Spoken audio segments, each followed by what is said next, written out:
Em silêncio, mas falaremos do silêncio e por bons motivos. O primeiro trio de convidados é formado por Miguel Almeida, padre jesuíta, responsável pela formação dos jesuítas portugueses, Sérgio Vieira, professor universitário na Universidade do Algarve e coordenador da equipa de avaliação em Portugal do projeto Tempo de Silêncio, e Maria Palha, psicóloga clínica e especialista em intervenções de crise.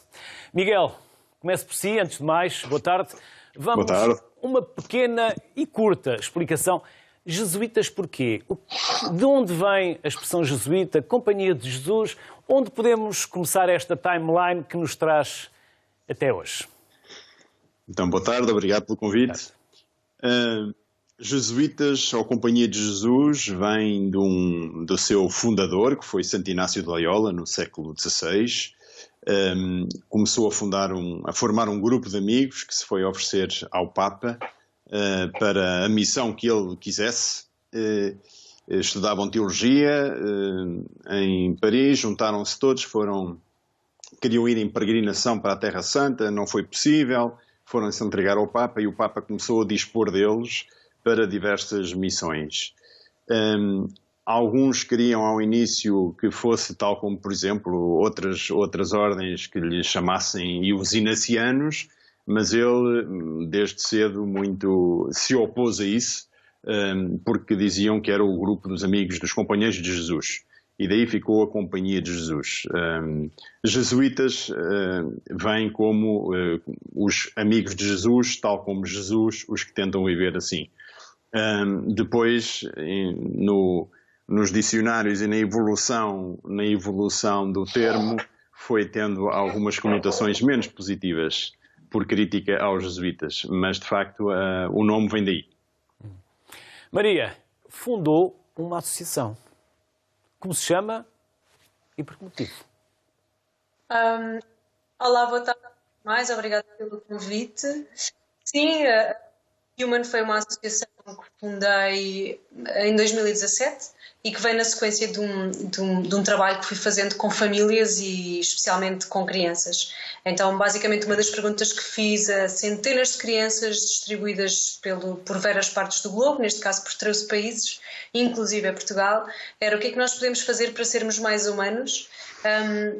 E na sequência deste trabalho acabei por conseguir criar o Kit de Saúde Emocional para Famílias, que está neste momento publicado em livro, em documentário e em modo de formação e jogos, e depois fundei a associação que vem exatamente com esta missão dada pelas crianças de nos ajudar a desenvolver e dar-nos as ferramentas necessárias para desenvolvermos a nossa humanidade.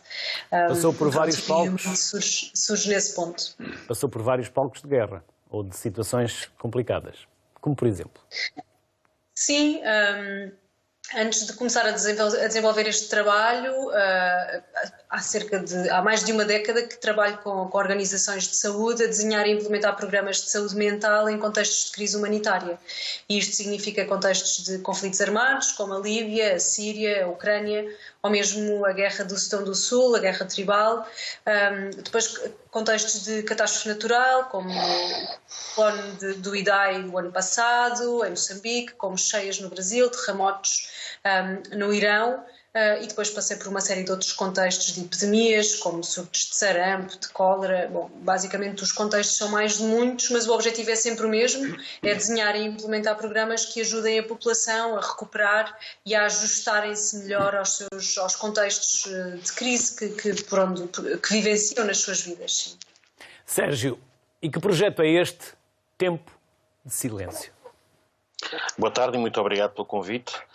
O Tempo de Silêncio é um projeto comunitário de um consórcio de 12 instituições distribuídas por 5 países no âmbito do programa Erasmus+, que procura avaliar nos anos 2017-2018 os benefícios da introdução deste programa, que consiste, com base no quadro da meditação transcendental, no adicionar algum tempo, neste caso 15 minutos, ao início do dia e ao final do dia, em contexto escolar, portanto, numa prática coletiva e voluntária em contexto de aula, e em que procurávamos avaliar os seus benefícios ao nível do contexto escolar, ao nível do próprio indivíduo, e aqui entenda-se aluno ou professor, e bem como no processo de ensino-aprendizagem.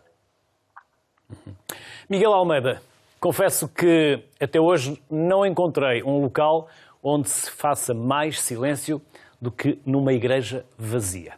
E já várias vezes entrei em igrejas vazias exatamente para ter esse silêncio. É também um espaço de recolhimento onde nós podemos estar connosco próprios. Sim.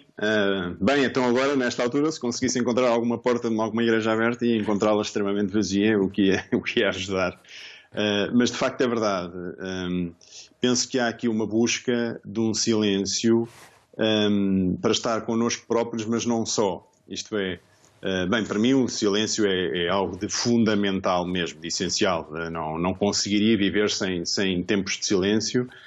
Na minha vida e na formação dos jesuítas, vivo muito à volta do sublinhar a importância do silêncio, e de facto tive duas grandes experiências na minha vida de 2 meses, por 2 vezes, de cada vez, uma vez um retiro de silêncio de 30 dias, todos os anos faço uma semana de silêncio e todos os dias tento fazer 1 hora de silêncio. E portanto é alguma coisa que de facto nos forma por dentro. É essencial, acho eu, porque eu diria que o silêncio, tal como o cristianismo o vê, e como a Igreja o vê, não é só uma introspeção. Começa certamente por aí, mas é um silêncio habitado. Isto é um silêncio que procura uma relação íntima e profunda, que só é possível, de facto, quando se faz esse silêncio. E, portanto, a Igreja, se ajudar a fazer isso, tem muitas outras funções, obviamente, mas se o espaço físico e outros, se a Igreja conseguir proporcionar às pessoas um silêncio saudável, então aí sim está a fazer um grande trabalho, porque acho que é uma coisa que falta mesmo, não é? Isto que dizia na introdução, não é? As redes sociais vêm, de facto, com enormes benefícios, mas também vêm tapar tudo o que possa ser o buraquinho de solidão e de silêncio que cada um tente fazer, não é? E por isso, de alguma maneira, encontrar espaços e tempos em que eu possa, sim, estar comigo, porque é essencial só o estar comigo para pensar, para refletir, para me ouvir, mas também é essencial, dentro de uma perspectiva de fé, estar sozinho e em silêncio para ouvir outro. Não é? Para ouvir outro. E esse é o grande sentido do silêncio, que começa com um silêncio mais exterior para ajudar a um silêncio interior, que é difícil encontrar uma paz interior, um silêncio interior, às vezes é difícil, e por isso há precisamente algumas técnicas que ajudam e etc, mas aqui tenta-se procurar isso, não é? Um silêncio de relação, um silêncio habitado, diria assim. E esse é o grande objetivo, diria, do silêncio da meditação cristã, que é mais do que fazer só silêncio comigo. Deixar que outra voz que está cá dentro possa falar. E isso é muito importante, acho eu. Ajuda ao discernimento, ajuda a perceber qual é que é o sentido mais profundo nas minhas decisões, ajuda-me a pensar mais, a ver melhor, a ganhar paz, a discernir. Isso acho que é uma arma incrível que nós temos. Vocês, padres jesuítas, ou de uma forma geral? Nós humanos, diria, antes de mais, conseguir e ter tempo para fazer... E conseguimos, Miguel? Nós, igrejas, cristãos em geral, desculpe. E conseguimos? Ou não conseguimos porque, na verdade, somos pouco organizados e não queremos? Requer disciplina e desejo profundo de o fazer, porque tudo à nossa volta grita mais alto a dizer que o não silêncio é o mais fácil, não é? Ir empurrando para a frente as questões, porque o silêncio, se for verdadeiro, pode gritar, não é? E o silêncio, acho que há um medo do silêncio, talvez por 2 motivos. Primeiro, porque está muito unido à solidão, não é? E a solidão, eu não sei se, honestamente, não sei se temos outro medo. Acho que o único medo, ou o medo mais profundo, vá lá, se fôssemos ao fundo dos nossos medos todos, o medo que lá estava era o medo da solidão, o medo de não ser amado, o medo de não amar, o medo de não ter lugar no afeto de nenhum outro, não é? E a solidão é alguma coisa que nos mete muito medo. E por isso há várias maneiras de viver a solidão, e há, acho eu, uma maneira saudável, que é dar-lhe espaço para ser eu a viver essa solidão e não deixar que a solidão me ataque. Não é? E depois há outro, eu diria que outro aspecto do medo do silêncio é que ele dá trabalho. Porque o silêncio pode-me dizer coisas que eu não me apetece ouvir. Não é? Sobre mim mesmo, sobre a minha maneira de atuar, sobre as minhas decisões, sobre o modo como estou a levar a minha vida. Se eu paro e se faço silêncio, o silêncio... Por isso, por vezes, é preferível bola para a frente. É preferível bola para a frente, muitas vezes. E não olharmos para trás. De facto, o fruto último do silêncio, penso eu, que é um grande fruto de paz. Porque vemos melhor a verdade, vemos com mais transparência, e isso dá-nos uma paz de fundo e uma liberdade que raramente alguma coisa ou outra nos pode dar. Falta-nos essa meditação e esse olhar com distanciamento sobre nós próprios que se consegue, em muitos dos casos, com silêncio. Exatamente. Maria, pegando em alguns dos países, em alguns dos cenários que há pouco aqui mencionou, em muitos deles, silêncio não é indiferença. Silêncio é não poder falar. Sim, sem dúvida, o silêncio varia e, de facto, muitas vezes não se pode falar porque isso coloca em risco a nossa vida, por questões de sobrevivência. Se há uma coisa que podemos ver de comum em relação a esta questão do silêncio é que, de facto, quando nós estamos em situações de crise, o silêncio é quase ensurdecedor porque muitas vezes ficamos assustados porque não nos reconhecemos naquele tipo de contexto ou neste tipo de contexto. Neste momento, com esta questão do coronavírus, acabamos por estar a viver uma situação de crise e é esta dificuldade que se tem quando se entra em crise, a sensação de que não percebemos o que é que está a acontecer, não nos reconhecemos, a exigência extrema que fazemos sobre nós próprios, eu devia conseguir fazer isto e não estou a conseguir, eu não devo ser suficientemente bom, eu deveria conseguir X, Y, Z. E muitas vezes neste tipo de contextos é exatamente o facto de conhecermos algumas das reações mais ao nível de pensamento, ao nível do que podemos sentir e mesmo ao nível das nossas próprias reações e forma de nos relacionarmos com os outros, que acaba por nos poder ajudar a encontrar aqui algumas estratégias para, se o tema é silêncio, tranquilizarmos e encontrarmos aqui esta paz. O que eu tenho visto é que muitas vezes a maioria das pessoas, se antes de entrarem em crise não sabiam como é que não reconhecem as suas emoções, em momentos de crise, se já não conheciam, em momentos de crise piora. E é exatamente isso que se confirma agora. Tenho recebido muitas pessoas que me dizem eu estou preocupado porque de facto eu não sei o que é que estou a sentir, eu nunca me emocionei tanto como me estou a emocionar agora, parece que agora estou extremamente irritada e não era suposto, eu nunca fui assim. E é este autoconhecimento que a nível da área da psicologia e a nível da intervenção da crise que pode de facto ser útil e que a maioria das pessoas não sabe como fazer, não tem estratégias e não está sequer habituado, e que é importante dedicar tempo, tal como dedicamos tempo a conhecer uma área de conhecimento. Se quisermos aprender uma língua, temos que dedicar tempo para estudar, e a nível da autoconhecimento e desta área da saúde mental e mais interna, também é importante dedicarmos tempo e sermos curiosos e mostrarmos que temos aqui curiosidade e interesse em desenvolver-nos mais neste campo. Acima de tudo, por uma questão de saúde, e não só saúde pessoal, como a nível de saúde pública, não é? Se eu não estiver bem, eu vou infernizar a vida de quem está ao meu lado e por aí fora. E então é extremamente importante neste período dedicarmos algum tempo para o autoconhecimento e aprendermos a fazê-lo. Sérgio, e como se cria este tempo? Como se induz este silêncio? Como se faz este foco em contexto escolar? A estratégia que era utilizada, portanto, passava essencialmente por divulgar junto dos pais encarregados de educação o projeto e a sua técnica da meditação e, após a aceitação por parte dos responsáveis, portanto, dos alunos, os alunos frequentavam um curso de aprendizagem da técnica de meditação transcendental, um curso breve de uma semana. Anteriormente a esta participação por parte dos alunos, também os professores tinham uma formação e aquilo que, a partir do momento em que tínhamos um conjunto de alunos e de professores com a formação para poderem realizar o tempo de silêncio em contexto escolar, era identificado em cada uma das turmas em que a aula seria realizada, portanto, a prática do silêncio, quer no início do dia, quer no final do dia. Uma questão que se coloca desde logo é, mas é possível num grupo, numa turma, nem todos os alunos estarem interessados na realização dessa atividade. Obviamente que esses alunos continuavam no contexto de sala de aula, simplesmente realizavam uma atividade, também ela em silêncio, de cariz extra-académico, que poderia ser, por exemplo, a leitura de um texto ou a realização de um desenho. E desta forma foi possível implementar em contexto escolar, com a participação de professores e de alunos, o tempo de silêncio em sala de aula.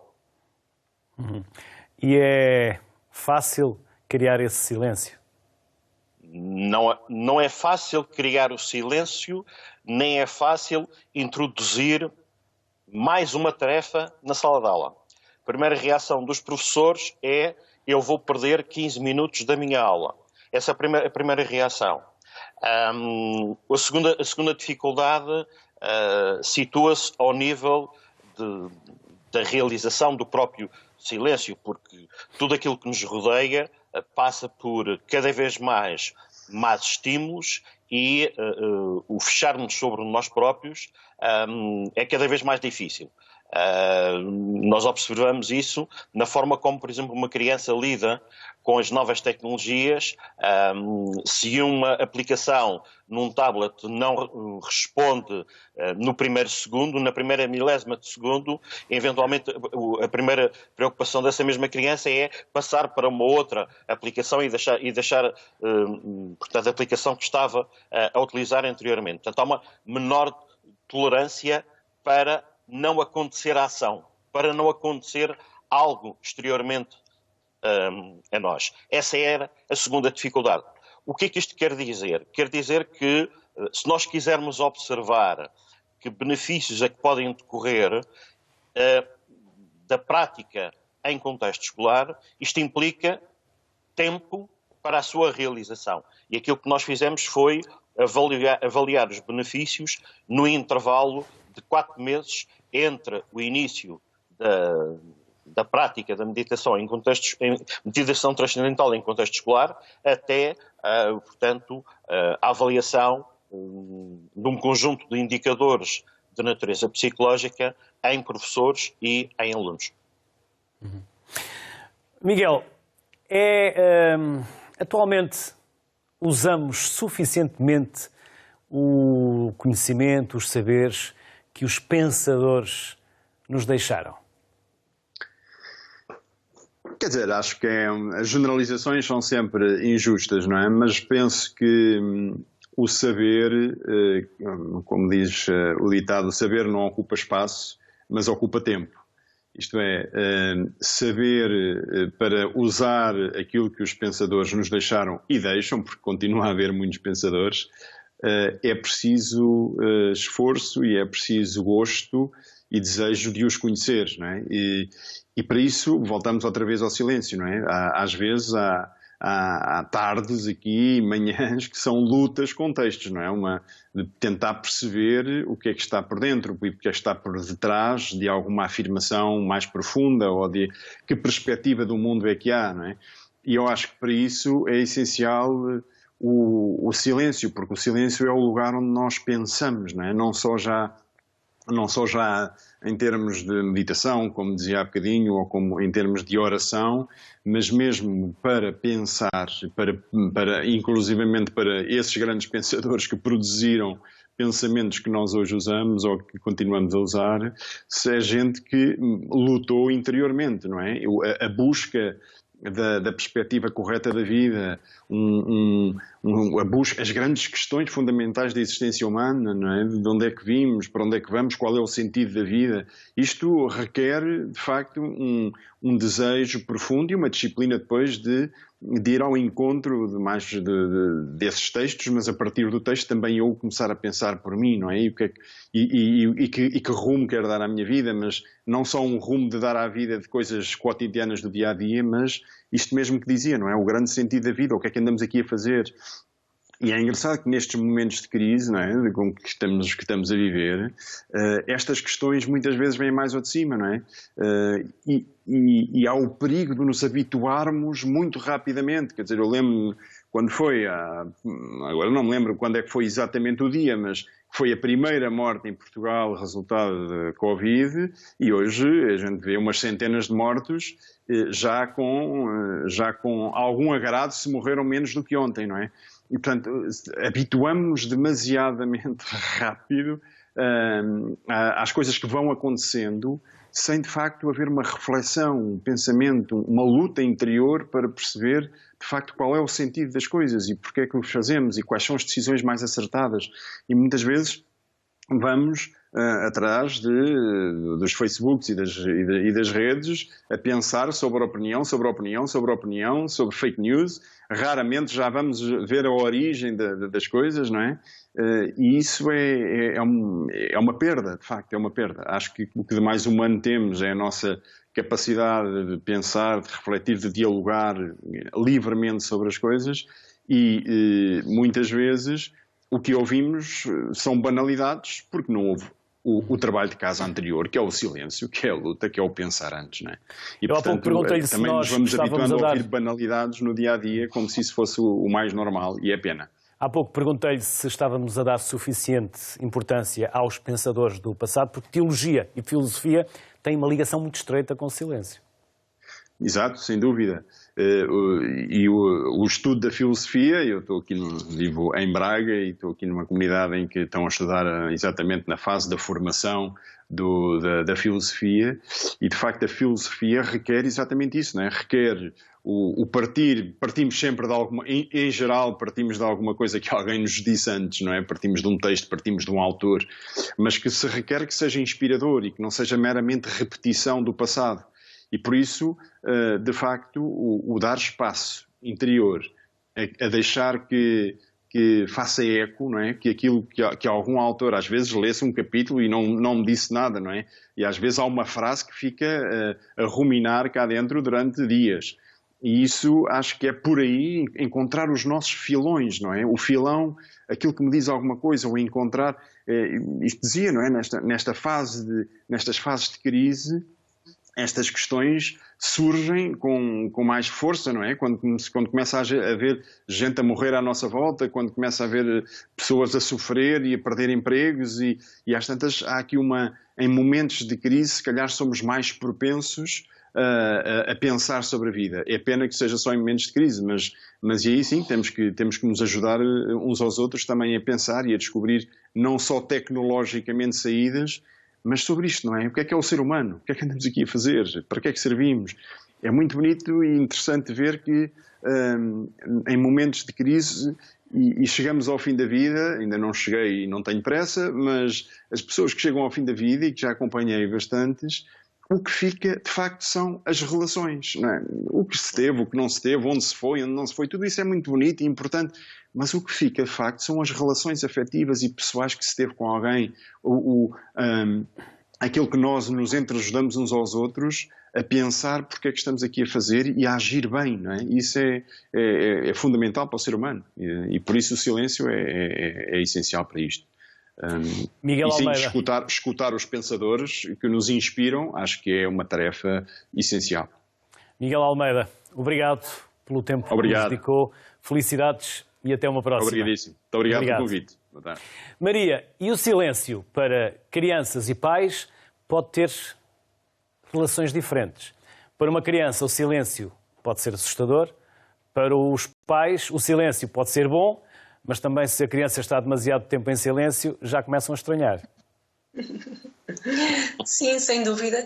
Se olharmos para a dimensão mais emocional, o silêncio tem diferentes significados. não só em termos de idades, mas também ao nível do momento em que nos encontramos. O silêncio pode ser um sinal de alerta de que alguma coisa não está bem, ou então também pode significar que as coisas estão tranquilas. Se olharmos mais para este período em que nos encontramos, de confinamento, etc., o silêncio de uma criança é de facto, pode ser um sinal de alerta, e se for um sinal de alerta é importante às crianças que nesta fase se sentem assustadas explicar-lhes o que é que pode estar aqui a acontecer.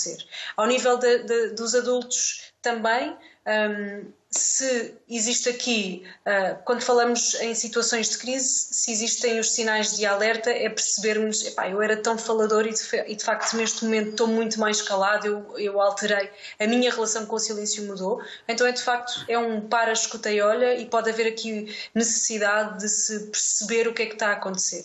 Há pouco os convidados falaram de duas coisas que eu creio que são muito importantes e que eu gostava de sublinhar. Talvez a primeira é este sentido de propósito que o antigo convidado falou. De facto, quando nos encontramos num contexto como este de pandemia, uma das primeiras coisas que mais ajuda é de facto conseguirmos dar um sentido à experiência que estamos a ter. E é por isso que as pessoas, que se fala tanto nas redes sociais, e isto não é fake news, e também nos jornais, etc., em criar uma rotina para o dia-a-dia. Isto porquê? Porque é uma forma de nos ajudar a encontrar e a dar um sentido hoje, aqui e agora, para mais um dia de isolamento. E de repente, quando olhamos para o contexto, já temos um mês de isolamento, e este sentido que é dado é extremamente importante e muito saudável. Depois o outro convidado tocou aqui num ponto muito importante, que é esta introdução da meditação mais transcendental e da resistência que pode existir ou não na receptividade das escolas, e no fundo há aqui uma tentativa de introdução de um hábito que é extremamente saudável e que já está confirmado, mais do que confirmado, noutras sociedades, de que tem benefícios, de que há o aumento de todas as hormonas e quimicamente, a nível químico cerebral, com a meditação, e de facto mesmo assim ainda há uma resistência para a introdução e para a aquisição de uma ferramenta tão útil e tão poderosa como é a meditação. Curiosamente, numa das coisas que desenvolvi com o kit de saúde emocional, uma das perguntas que fazia às crianças era o que é que nós podemos fazer para sermos mais felizes, e em países por onde passei, como na Índia, no Butão, e no Nepal, estes três foram assim os mais fortes, as respostas eram: nós devíamos meditar e devíamos estar mais unidos. E uma das questões aqui é conseguir introduzir dentro da dinâmica familiar estes hábitos saudáveis, porque de facto é na família que estas culturas se vão desenvolvendo e que a definição de saúde e de doença vão tomando mais conta de nós, e que é extremamente importante e útil, porque não há razão pela qual haver uma resistência tão grande a introduzir hábitos que são tão saudáveis e que já estão tão testados no mundo inteiro, e porquê resistir a adquiri-los, não é? É interessante e leva-nos a pensar também, não é? Obrigado, Maria.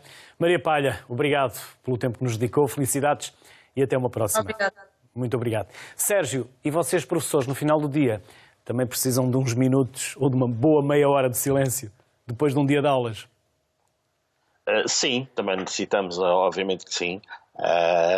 E inclusive um dos públicos que foi estudado neste projeto e no âmbito do tempo de silêncio foi exatamente os professores, e é curioso que, do ponto de vista daquilo que foi o nosso trabalho na Universidade do Algarve para perceber, em conjunto com os nossos parceiros, quais os benefícios, eu salientaria aqui duas ou três notas nos professores.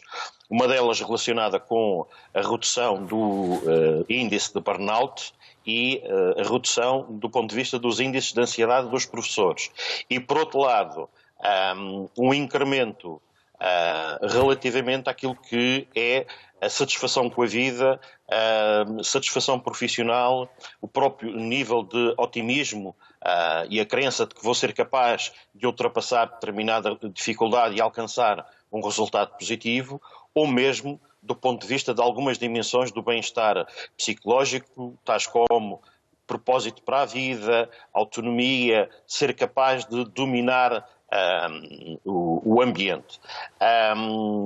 Pegando naquilo que ainda há pouco minha colega psicóloga também fazia referência, gostaria de salientar que no âmbito do projeto, por exemplo, foi possível identificar que, em consequência de alguns alunos envolvidos na prática e no âmbito do projeto Tempo de Silêncio, levaram para casa e alguns pais quiseram também passar a fazer meditação transcendental, ou irmãos mais novos, já que nós trabalhamos essencialmente neste projeto com alunos do segundo e do terceiro ciclo do ensino básico, e alguns deles faziam referência depois nas entrevistas que exatamente os irmãos mais novos queriam aprender, e sendo crianças muito novas, aquilo que faziam é sentar-se junto do irmão e fechar os olhos e deixar-se em silêncio, enquanto que o irmão realizava, por exemplo, também em contexto familiar, o seu momento de meditação transcendental. Obrigado, Sérgio. Sérgio Vieira, igualmente obrigado, convidado desta primeira parte do Sociedade Civil. Obrigado, felicidades. O Dia do Piano foi já 28 de março e isso